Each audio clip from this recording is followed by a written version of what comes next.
makes you think long and hard and put everything into perspective. You know it's going to take time to come back from that. I was incredibly lucky to be able to come back and be riding again, and yeah, I just thank my lucky stars. But I always knew that I wanted to go back to competing and to do well. We had some lovely younger horses coming through, and I was really excited about JL Dublin, and I suppose he really spurred me on to to get fit again and strong and get out competing. And once I'd started to ride again that winter in preparation for the season coming, it was all going really well. It was really exciting to be back, sit on a horse. It was really exciting to jump your first fence.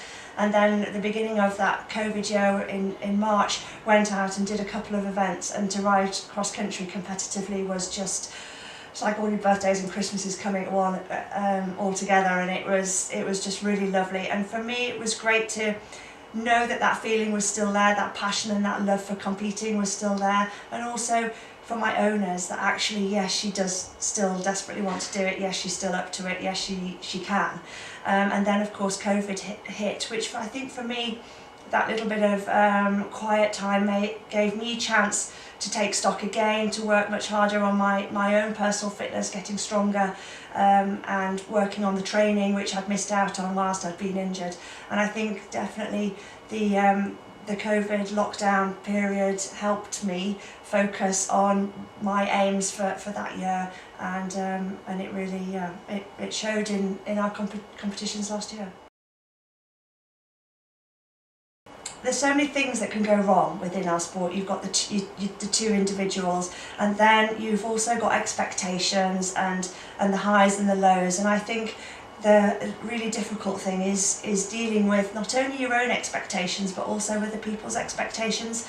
And sometimes a silly time fault or a fence down or it can feel as if the world's ended. And I think it's learning. I found it difficult to learn with that to deal with that and cope with that disappointment and that expectation.